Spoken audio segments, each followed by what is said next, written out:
Baik pemirsa, kita akan lanjutkan diskusi kita malam hari ini, tapi sebelumnya kami juga akan ajak Anda untuk melihat beberapa informasi yang sudah coba kami kumpulkan, merangkum tentunya melihat apa yang terjadi di Sumatera, di wilayah Aceh, Sumatera Utara, dan juga Sumatera Barat. Dengan total keseluruhan, ini datanya ada 1.112 orang meninggal dunia, kemudian 7.000 orang mengalami luka-luka, 52 kabupaten terdampak, dan 176 dinyatakan hilang.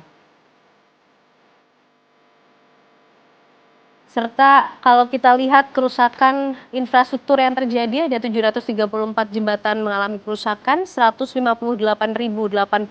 rumah rusak, 1.900 fasilitas umum rusak, dan 875 fasilitas pendidikan mengalami kerusakan. Di Aceh sendiri pemirsa, 483 orang meninggal dunia, 4.300 mengalami luka, 32 orang hilang, dan 18 kabupaten terdampak.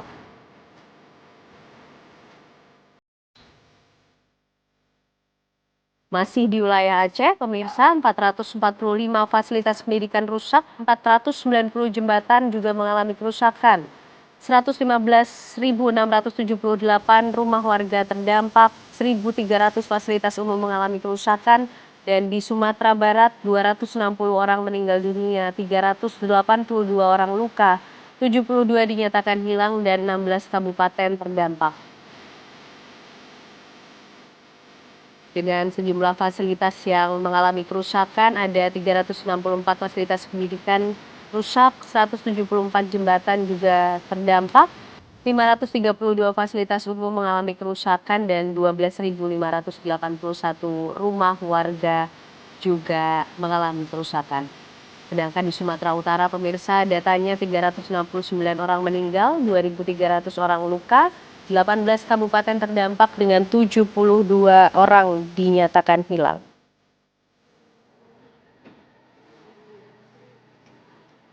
Baik, kita lanjutkan diskusi malam hari ini dan juga sudah bergabung bersama kita melalui sambungan Zoom ada Kepala Pusat Data, Informasi dan Komunikasi BNPB Pak Abdul Muhari. Selamat malam Pak Abdul. Selamat malam, Mbak Ken. Baik, Pak Abdul, tentunya kami ingin tahu terlebih dahulu Pak, data terbaru yang dimiliki oleh BNPB. Tadi kita sudah saksikan bersama mengenai jumlah kerusakan, kemudian warga yang meninggal dan hilang. Termasuk yang menjadi pembahasan malam hari ini soal percepatan pembangunan hunian sementara, Pak Abdul. Apakah sudah dilakukan pendataan termasuk lokasi-lokasi mana yang akan dipilih, Pak? Ya, untuk 3 provinsi ini kami sampaikan bahwa hingga hari ini untuk Provinsi Aceh, mungkin nanti Pak Wagub juga bisa menambahkan, ini ada kabupaten kota yang sudah memulai tahapan early recovery. Meskipun fasenya saat ini masih perpanjangan status tanggap darurat, tetapi pemerintah provinsi, pemerintah kabupaten kota di samping masih melakukan kegiatan-kegiatan prioritas pada fase tanggap darurat, pencarian pertolongan, distribusi logistik, pemulihan akses jalan, komunikasi listrik dan BBM. Ini sudah mulai pada fase early recovery khususnya Huntara. Untuk Aceh itu ada di Aceh Utara, Aceh Tengah, Benar Meriah, PD Jaya, Gayo Lues, dan PD. Aceh Tamiang juga sudah mulai mengidentifikasi beberapa lahan dan kita BNPB sudah mendampingi untuk melihat status lahan dan kesesuaian lahan itu nantinya untuk digunakan sebagai Huntara maupun nanti untuk Huntap. Karena pada prinsipnya yang utama adalah kawasan ini harus berada di luar kawasan yang saat ini terdampak bencana, meskipun untuk potensi bencana serupa di masa depan. Jadi ini yang kami benar-benar pastikan, kami duduk bersama dengan pemerintah daerah, dan tidak hanya itu, kami juga membawa Badan Geologi dan BMKG, beserta juga nantinya kita akan membawa universitas setempat. Untuk Aceh itu kita bawa Universitas Kuala, di Sumatera Utara kita bawa USU, dan di Sumatera Barat kita bawa Unan. Artinya apa? Kami benar-benar ingin mendapatkan satu tempat lokasi hunian sementara yang akan digunakan oleh saudara-saudara kita yang terdampak saat ini, yang ketika kita berbicara memindahkan hidup dan penghidupan, ini benar-benar bisa aman dari potensi bencana di masa depan, Mbak Ken. Oke, baik. Lalu untuk pembangunan hunian sementaranya sendiri, Pak Abdul, apakah juga sudah dikoordinasikan kapan akan segera dimulai, Pak? Karena penyintas ini kan segera membutuhkan hunian yang layak, Pak. Ya, untuk Aceh PD itu sudah mulai membangun karena tidak terlalu banyak ya, hanya beberapa puluh unit dan itu sudah dilakukan dengan biaya pemerintah daerah, biaya tak terduga masih ada dan nanti kalau jumlahnya berkembang akan kita dukung karena Bapak Presiden sudah menyampaikan untuk Huntara dan Huntap itu akan menjadi tanggung jawab pemerintah untuk dari hal biaya dan pengerjaan. Pemerintah daerah nantinya bertanggung jawab untuk menyediakan lahan. Lahan ini tentu saja statusnya clean and clear dan juga aman dari potensi bencana di masa depan. Saya memberikan gambaran untuk 3 provinsi. Aceh itu tadi saya sudah sampaikan, Aceh Utara, Aceh Tengah, Benar Meriah, PD Jaya, Gayo Lues, dan PD. Aceh Tengah hari ini sudah melakukan pembayaran pembelian tanah kepada masyarakat yang akan digunakan untuk hunian sementara dan hunian tetap. Sumatera Utara itu Tapanuli Utara, Tapanuli Selatan, dan Sibolga ini juga sudah mulai groundbreakingnya hari Minggu kemarin. Ini juga sudah melewati proses pengecekan status dan kesesuaian lahan bersama dengan BNPB, ATR BPN, BMKG, dan Badan Geologi. Kemudian untuk Sumbar Sumatera Barat itu 6 kabupaten kota, pesisir selatan 50 kota, Padang Pariaman, Tanah Datar, Agam, dan Kota Padang. Ini khusus untuk Sumbar, semua kabupaten kota ini sudah mulai konstruksi karena memang untuk lahannya kita bisa lakukan pengecekan lebih cepat dan kita pastikan tidak berada di zona bahaya yang sama sehingga konstruksi sudah berjalan. Untuk target selesainya sendiri untuk Huntara ini memang Bapak Presiden menginginkan, mengharapkan beliau agar nanti di awal Ramadan itu warga-warga terdampak saudara-saudara kita ini sudah pindah ke Baik. Huntara.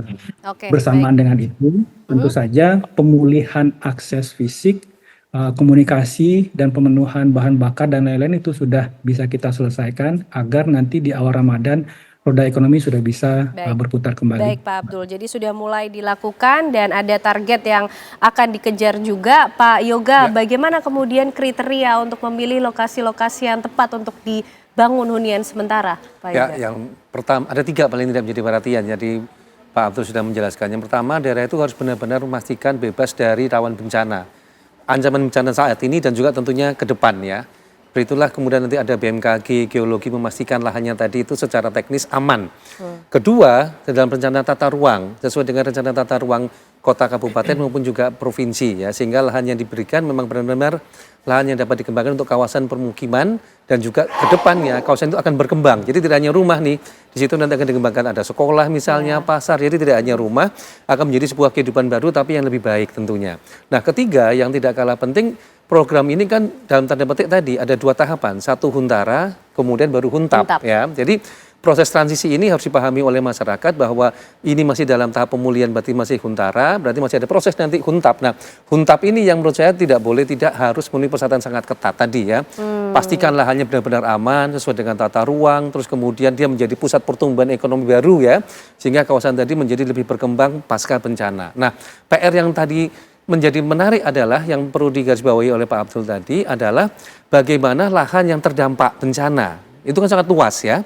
Harus segera ada kepastian bagaimana pemulihan maupun kepastian lahan tersebut. Misal kalau dia benar-benar terdampak parah, boleh nggak kawasan itu dikonservasi? Artinya tidak boleh digunakan untuk bangunan, tetapi dipulihkan menjadi kawasan hutan lindung ataupun menjadi ruang terbuka hijau pengaman kawasan tersebut. Nah, ini untuk memastikan bahwa lokasi itu sudah tidak lagi untuk dijadikan kawasan pemukiman ataupun perkembangan kotanya ke depan. Karena tapi memang tidak juga parah. ditinggal begitu saja Iya, ya Pak ya, betul, ada recovery betul. juga yang dilakukan di situ. Ya, betul Oke, sekali. baik. Pak Wagub, nampaknya pemerintah daerah cukup punya peran besar ketika menentukan lokasi-lokasi untuk dibangun hunian sementara. Karena walaupun sementara, tapi harus dipastikan betul keamanannya bagi para penyintas, bagi warga yang terdampak kemarin, Pak Wagub. Iya, Kami bersama-sama selalu untuk turun ke lapangan untuk memastikan lokasi baik itu untuk hunian sementara maupun untuk hunian tetap. Tadi juga beberapa kabupaten kota mensurvei lahan untuk memastikan benar-benar nanti masyarakat kita benar-benar ketika kita relokasikan benar-benar mau tinggal di sana. Jangan sampai setelah kita membangun, yang namanya orang di daerah itu pasti dia akan ingat ke kampung halamannya sendiri. Oleh karena itu kami mencari solusi tidak jauh dari tempatnya mereka yang dulu tinggal, tetapi kami pastikan itu kawasan yang benar-benar aman. Begitu, Mbak. Oke, dan untuk lokasinya sendiri artinya sudah dipilih di mana saja Pak Wagub untuk dikoordinasikan dengan pihak-pihak terkait karena lain? Di Aceh lumayan banyak kabupaten kota. Kita beri hak sepenuhnya untuk kabupaten kota memilih tempat bersama-sama dengan kawan-kawan BNPB dan mitra kami yang lainnya. Kemudian nanti kita pastikan dulu adalah keamanan untuk masyarakat kita ke depan. Nanti ada beberapa lokasi yang telah ditentukan, kita usahakan lokasi yang kita tentukan itu benar-benar terutama adalah keamanan untuk masa depan mereka. Oke, berarti sudah dipastikan lokasi-lokasi yang dipilih aman untuk masyarakat. Mbak Devi, proses transisi ini tadi ya kalau dari Pak Yoga bilang masyarakat berpindah dari lokasi awal, dari kampung halamannya kemudian ke tempat yang baru. Apa kira-kira kemudian proses yang harus juga menjadi perhatian, Mbak? Ya, pertama dampak yang paling dalam itu seringkali tidak terlihat. Ketika orang berpindah, tadi ini bukan hanya perpindahan alamatnya, tapi bagaimana dia tercerabut dari akarnya, dari tetangga yang biasa kita dengan mudah nitip anak dan sebagainya. Belum lagi jarak yang biasanya kita tahu persis berapa waktu yang akan kita butuhkan ke kantor, ke sekolah dan sebagainya dan sebagainya. Dan mereka juga akan kehilangan identitas mereka. Saya warga mana? Dan bahkan dalam konteks psikososialnya, dalam banyak penelitian dunia menunjukkan ada orang yang traumanya belakangan. Bisa butuh waktu 6 bulan sampai setahun. Kelihatannya sekarang nih masih 27 hari, 30 hari masih kelihatan baik-baik saja. Traumanya baru belakangan. Nah, inilah kenapa memang masa-masa yang paling menyedihkan justru adalah berpotensi menyedihkan pemulihan ini ketika kami terima kasih media masih terus mengangkat seperti ini. Karena agar orang terus datang ke sana. Jangankan membangunkan jalan, dengan datang, hadir, duduk, diam, mendengarkan saja, mereka sudah merasa bahwa oh saya tidak ditinggalkan. Karena rasa ditinggalkan itu yang akan membuat segala upaya fisik tadi juga tidak akan mencapai optimal. Kenapa? Karena warga yang juga sebenarnya bisa berperan sebagai relawan, artinya dia juga bisa turut membantu percepatan, akhirnya merasa tidak ada harapan. Harapan adalah bensin moral yang paling tinggi, yang itu yang bisa kita lakukan dengan terus tadi mengangkat, menanyakan kabar, mendata. Mendata itu bukan hanya sekedar untuk memastikan barang sampai atau sesuai kebutuhannya, tapi dengan kita dengan mata hadir duduk itu saja membuat mereka merasa oh saya masih mungkin hidup lagi terus dan bersemangat untuk membantu percepatan yang sudah dilakukan oleh pemerintah bekerja sama dengan semua pihak. Oke, karena kan begini Mbak, membangun ekosistem yang baru ya ini ya artinya di lokasi yang baru. Betul. Apa juga yang perlu diperhatikan oleh pemerintah ataupun pihak-pihak terkait lainnya sehingga tidak hanya sekedar bangunan saja, tapi betul-betul apa ya kemudian kondisi sosial masyarakatnya juga diperhitungkan. Jadi yang dibangun tadi baik itu nanti huntara ataupun hunian tetap adalah bukan hanya ruang fisiknya, tapi juga ruang bertemunya, bahwa di sana mereka bisa, jadi perlu ada diciptakan ruang komunal yang mereka bisa jadi memang mereka nggak kenal, tapi dengan ada ruang bersama itu mau nggak mau memaksa mereka kenal, ngobrol, saling berbagi ketidaknyamanan dan sebagainya. Lalu dibuat lagi ritual-ritual sosial. Yaitu misalnya ada pengajian, ada siskamling bareng dan sebagainya. Yang intinya memaksa tanda kutip yang tadinya bengong sendirian, bingung dan sebagainya. Akhirnya dia tahu saya nggak sendirian. Ada orang lain juga yang senasib dengan saya. Sehingga lagi-lagi itu membuat dia yakin bahwa kami tidak sendirian dan kami bisa hidup berjalan lagi. Oke, baik. Pak Wagub, menarik nih tadi yang disampaikan oleh Mbak Devi, bicara soal hunian sementara, membangun ekosistem yang baru. Tidak hanya soal bangunan fisik, Pak, tapi juga bagaimana menghadirkan ruang komunikasi bagi masyarakat, menciptakan komunitas yang baru, bisa saling mendengarkan, membangun harapan. Ini bagaimana pemerintah daerah coba untuk mengkomunikasikan ini kepada masyarakat? Iya, memang di setiap hunian tetap, apalagi ini menjelang bulan Ramadan, sebentar lagi bulan puasa, kami juga di setiap hunian huntara itu kita memastikan ada satu musalla atau masjid atau sejenisnya yang mereka bisa beribadah dengan tenang di lingkaran yang mereka tinggalkan.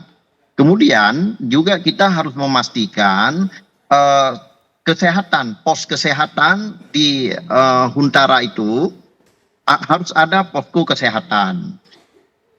Dan yang lain-lainnya pasti akan mengikuti. Artinya kita harus buat tempat mereka, walaupun itu adalah hunian sementara, mereka benar-benar untuk betah untuk tinggal di sana. Begitu, Mbak. Oke, dan sejauh ini bagaimana Pak Wagub respon masyarakat mengenai adanya hunian sementara yang akan dibangun dan berbagai rencana lain tentunya yang sudah dipersiapkan oleh pemerintah dan pihak terkait? Nah, memang masyarakat yang namanya orang di pedalaman, orang di kampung, bagi mereka kalau untuk berpindah dengan jauh pasti berat bagi mereka itu. Jadi mereka pasti ingin tinggal tetap di kampung tersebut lagi. Walaupun habis banjir, habis apa, tapi mereka ingin sekitar-sekitar itu. Tetapi kita yang namanya merelokasikan tempat, mencari lokasi yang terbaru, kita usahakan pertama tidak jauh dari tempat mereka yang tinggal yang telah musibah ini. Kita usahakan tempatnya yang tidak begitu jauh dan tetapi aman. Memang kita tidak bisa memenuhi apa semuanya yang mereka inginkan, tapi paling tidak yang kita siapkan ini mereka bisa terima dan bisa menjalankan untuk kehidupan masa depan mereka. Karena beda-beda traumanya orang. Kalau kita di daerah Aceh Tengah itu beda lagi. Mereka terkurung, tapi bukan terkurung. Mereka itu terputus, antara kampung-kampung terputus. Kemudian ada yang di pinggir sungai, rumah mereka satu kampung habis. Ada yang lagi di tempat lain yang seperti itu terendam. Itu beda-beda memang daerah yang terjadi. Dan